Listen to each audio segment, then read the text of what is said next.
stress on the shuttle as it goes transonic. Space में भारत की एक और बड़ी जीत, सूर्ययान हुआ लॉन्च।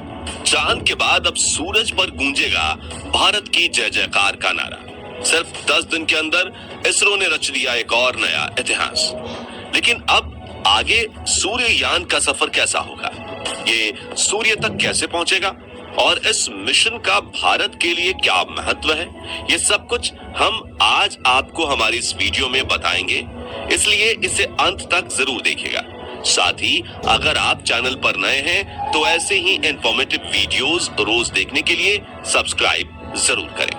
दोस्तों, आज से 15 साल पहले साल 2008 में जब चंद्रयान 1 मिशन लॉन्च हुआ तो वो इसरो और पूरे भारत के लिए एक ऐतिहासिक पल था, क्योंकि वो भारत के तरफ से चांद पर भेजा गया इतिहास का पहला मिशन था।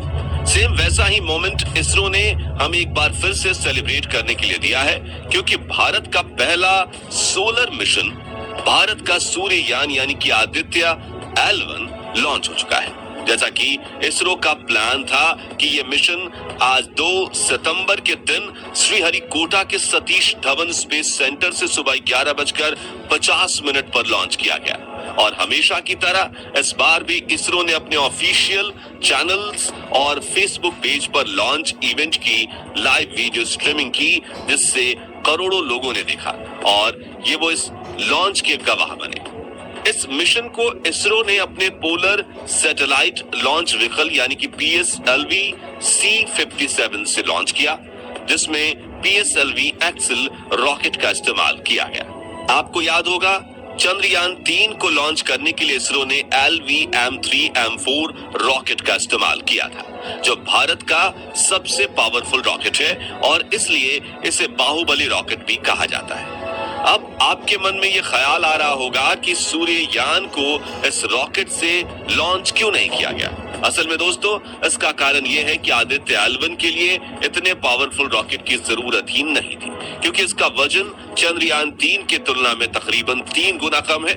जहां चंद्रयान 3 का वजन 3900 किलो था, तो वहीं आदित्य L1 का टोटल लॉन्च मास सिर्फ 1475 किलो है और इसमें पेलोड का वजन तो सिर्फ 244 किलो ही है। इस वजन के स्पेसक्राफ्ट को पृथ्वी के ऑर्बिट तक पहुंचाने के लिए PSLV एक्सेल रॉकेट ही काफी है, क्योंकि इसकी कैपेसिटी 1750 किलो तक के पेलोड को स्पेस में पहुंचाने की है। वैसे वजन के अलावा इस मिशन का बजट भी चंद्रयान 3 से काफी कम है। दरअसल चंद्रयान 3 का बजट 650 करोड़ रुपए था, जबकि सूर्ययान में इसरो ने सिर्फ 400 करोड़ रुपए ही खर्च किए हैं। अब ऐसा क्यों और इस मिशन को लॉन्च करने का उद्देश्य क्या है, ये हम आपको आगे बताएंगे। लेकिन चलिए उससे पहले ये जान लेते हैं कि हमारे सूर्ययान के लिए आगे का सफर अब कैसा होने वाला है और ये अपनी मंजिल यानी कि लैग्रेंज पॉइंट 1 तक कैसे पहुंचेगा।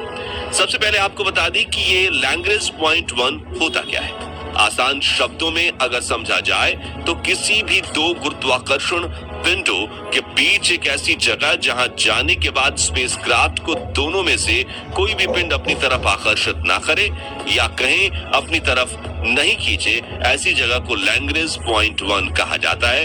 ये पॉइंट स्पेस के फ्री पार्किंग स्पॉट के रूप में जाने जाते हैं, जहां कोई भी सैटेलाइट या स्पेसक्राफ्ट जितने समय तक चाहे रह सकता है। जिसके अलावा इस पॉइंट पर पहुंचने का एक और फायदा ये भी है कि यहाँ स्पेसक्राफ्ट और सूर्य के बीच कोई बाधा जैसे कि सौर मंडल का कोई दूसरा ग्रह या फिर ग्रह की परछाई नहीं आएगी और वैज्ञानिक जितना समय तक चाहे बिना किसी रुकावट के सूर्य का अध्ययन कर पाएंगे।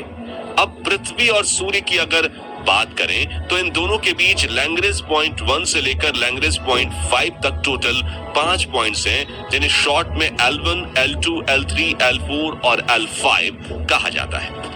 हमारे आदित्य L1 मिशन का लक्ष्य L1 पॉइंट पर पहुंचना है, इसलिए हमने इसके नाम में भी L1 शब्द को शामिल किया है। यह पॉइंट पृथ्वी से 15 लाख किलोमीटर दूर है और यहाँ तक पहुंचने में इसे तकरीबन 4 महीने का समय लग जाएगा।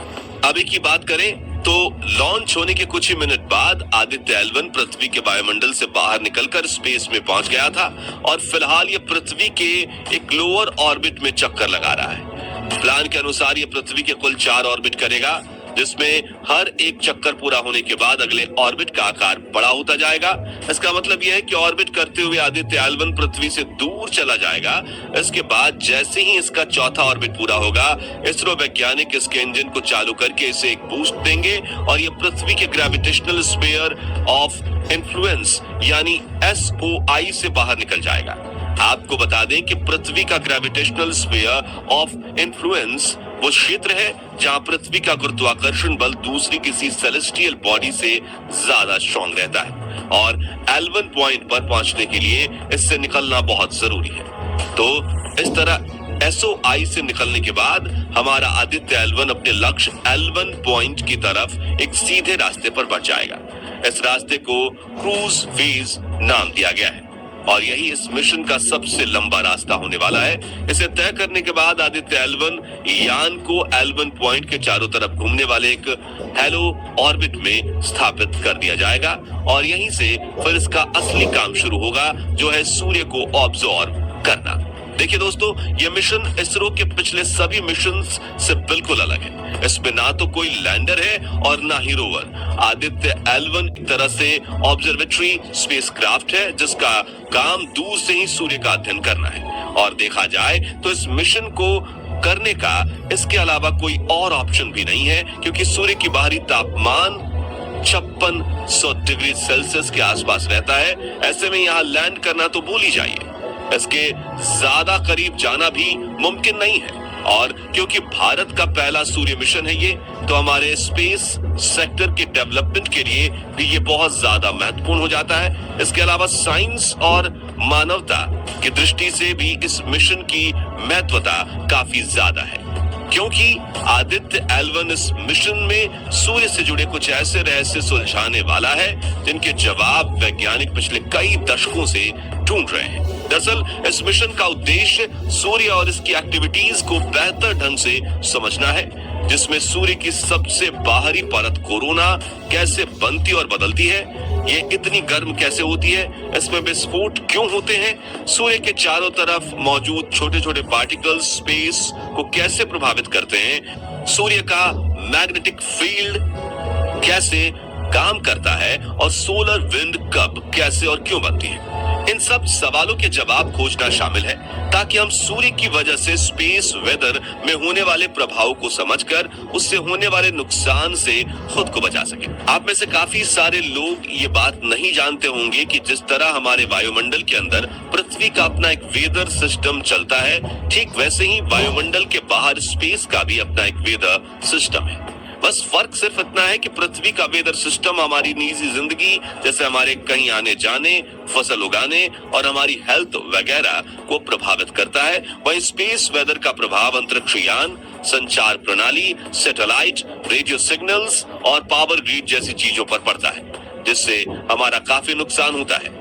आदित्य L1 मिशन का लक्ष्य यही है कि सूर्य के बारे में जितना हो सके जानकारी इकट्ठा करके स्पेस वेदर में होने वाले नुकसान से खुद को बचाया जा सके। इस काम को करने के लिए आदित्य L1 अपने साथ कुल 7 पेलोड्स यानी 7 साइंटिफिक इंस्ट्रूमेंट्स लेकर गया है, जिनके नाम visible emission line coronagraph, solar ultraviolet imaging telescope, solar lower energy X-ray spectrometer, high energy L1 orbiting X-ray spectrometer, Aditya solar wind particle experiment, plasma analyser package for Aditya और advance triaxial high resolution digital magnetometer है।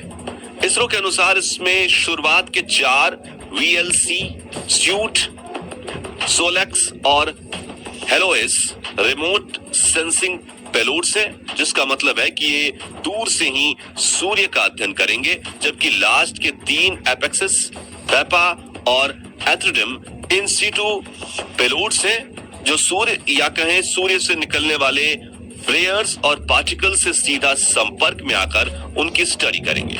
इस mission की अवधि 5 साल 3 महीने रखी गई है, यानी आने वाले 5 सालों तक हमारा आदित्य L1 सूर्य को स्टडी करेगा। दोस्तों, भारत का ये सूर्ययान अपने लक्ष्य की तरफ बढ़ चला है। हमें पूरी उम्मीद है कि चंद्रयान की तरह ही ये सफल मिशन रहेगा और स्पेस सेक्टर में भारत को और भी ऊंचा मुकाम दिलाएगा। वैसे आप लोगों ने आदित्य L1 का लॉन्च इवेंट लाइव देखा या नहीं, हमें कमेंट करके जरूर बताइए। बाकी दोस्तों, हमारी आज की इस वीडियो में बस इतना ही था। वीडियो अच्छी लगी हो तो इसे लाइक और शेयर जरूर करना, और अगर आप हमारे फेसबुक पेज पर नए हैं तो पेज को फॉलो भी जरूर करें। मिलते हैं जल्दी ही एक और ऐसी इंटरेस्टिंग वीडियो में, तब तक के लिए गुड बाय, जय हिंद।